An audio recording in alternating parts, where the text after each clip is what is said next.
जमायत खादमुल फुकरा पारां अॼु हज़रत सूफ़ी फ़कीर एजाज़ अली कादरी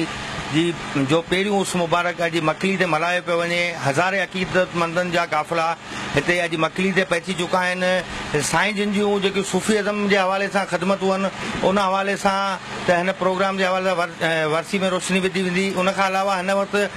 साईं जिन जा फ़क़ीर ते मौजूदु आहिनि। अचो उन्हनि खां पुछूं था त हू अॼु हिन सॼे वरसी जे हवाले सां कीअं आया आहिनि, किथे खां आया आहिनि ऐं उहो कीअं महसूसु करे रहिया आहिनि। अॼु उर्स मुबारक में हा, मां कराची खां आयो आहियां ऐं हीअ अॼु असांजे मुर्शिद मुरबी करीम जो पहिरियों सालियानो उर्स मुबारक आहे जेको तमामु इश्क अक़ीदत ऐं मोहबत सां मल्हायो पियो वञे,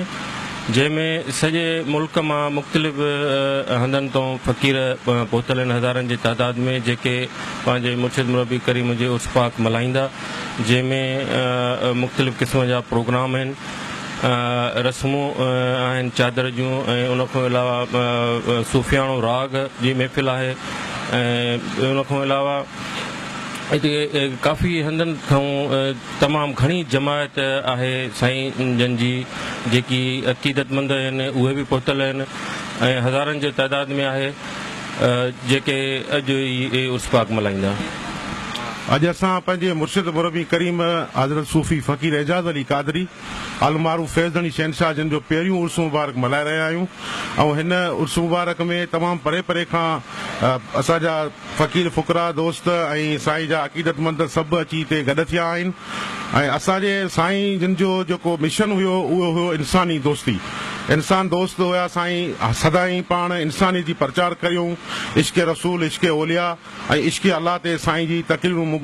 वग़ैरह जेके हूंदियूं सोबतूं वकीलनि सां वेही वेही ॾींहंनि जा ॾींहं रातियुनि जूं रातियूं सबूत कंदा हुआ ऐं तमामु घणो असांखे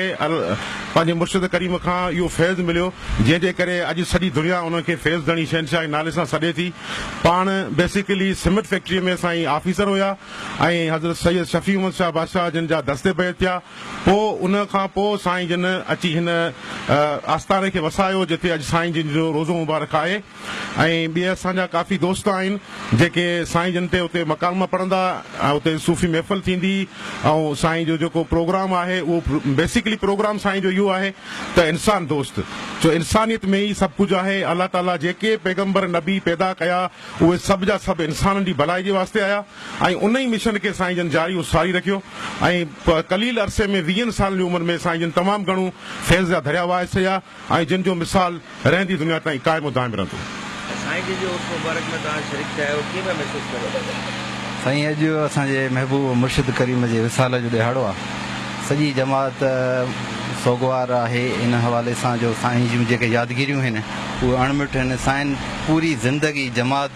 जे हवाले सां, मुहबत जे हवाले सां जेको पाण फैज़ जी इनायत कयूं, ॾींहं राति जेको आहे सो पंहिंजो निंड आराम जेको आहे सो साइड ते रखी करे, उमूमन असां ईअं ॾिठो जो साईं रातियुनि जूं रातियूं असां सां रिहाणियूं कयूं, सोबतूं कयूं ऐं नफ़्स जी फना जे हवाले सां ऐं रूह जी तरक़ीअ जे हवाले सां जेका पाण इनायत फरमायूं त जीअं इंसान नफ़्स जे वकड़ में क़ैद रहे थो, जेसिताईं नफ़्सानी लज़तनि नफ़्सानी ख़्वाहिशतनि खे मारींदो न, तेसिताईं महबूब हक़ीक़ी महबूब जेको पंहिंजो आहे अलाह मदीने वारे साईं जी निस्बत सां, मदीने वारे साईं जे वसीले सां उन ताईं हासिलात जो जेको इल्मु ऐं इनायत फरमायूं उहो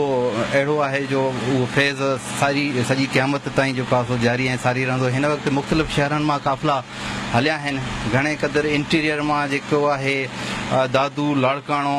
घोटकी, उतां मुख़्तलिफ़ माना जथनि जी सूरत में फ़क़ीर हलिया आहिनि, उते पहुता आहिनि हिते। ऐं हाणे हिकिड़ो सिलसिलो जुड़ंदो प्रोग्राम जी शुरूआति कुझु ईअं आहे जो हिन हंध खां वटि चादर शरीफ़ जूं जेको आहे सो हर जेको जथो आयो आहे, जेको फ़क़ीरनि जो मुख़्तलिफ़ शहरनि खां, उहो पंहिंजी चादर खणी ऐं हितां काफ़िले जी सूरत में हलंदो, उते साईं जी चादर पोशी थींदी रोज़े पाक ते। उनखां पोइ हिकिड़ी महफ़िल लॻंदी, नात जी महफ़िल आहे, आख़िर में महफ़िल समा जो प्रोग्राम आहे। अहिड़े तरीक़े सां इहो वॾी अक़ीदत ऐं मुहबत सां सॼी जमात जेको आहे सो हिन में हिसो वठी रही आहे ऐं इहे इंशाल्लाह जो पास इहो सिलसिलो आईंदा बि हलंदो। ही पहिरियों उर्स मुबारक आहे,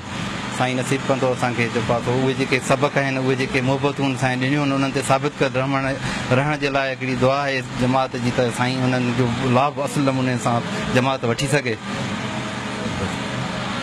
साईं सूफ़ी फ़कीर एजाज़ क़ादरी हवाले सां जेकी साईं जिन जी आहे पहिरीं उर्स मुबारक जूं तक़रीबूं त जारी आहिनि, उन हवाले सां तव्हांजो छा मैसेज आहे मुरीदनि खे, इहो थोरो असांखे ॿुधायो। असांजे मुर्शिदनि करीमनि सूफ़ी फ़कीर साईं एजाज़ अली क़ादरी असां ते तसौफ़ जी बाज कई आहे। तसौफ़ सूफ़ीज़म जी मुराद इहा आहे त सूफ़ीज़म असांखे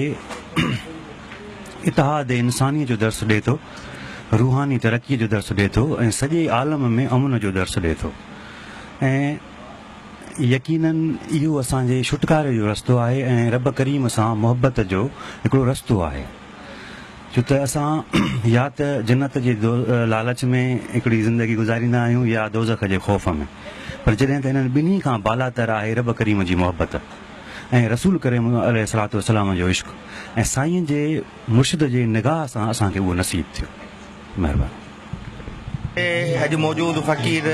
एजाज़ क़ादरी जी पहिरीं वरसी हवाले सां मुख़्तलिफ़ फ़कीरनि जा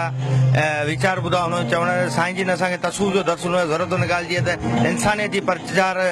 हिन दुनिया में फैलाई वञे त जीअं हीअ दुनिया सॼी अमन जो गहवारो थी सघे। कैमरामैन एम एच कुंभार सां गॾु सैद गुलशहर, धरती टीवी न्यूज़ छठो। तमाम दोस्तों के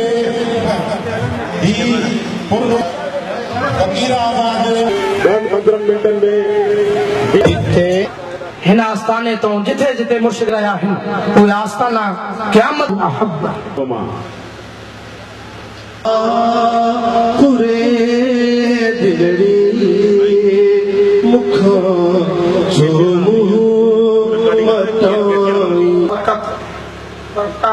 मुकालमो पढ़े तो दिल ऐं गर्दिश करण लगा।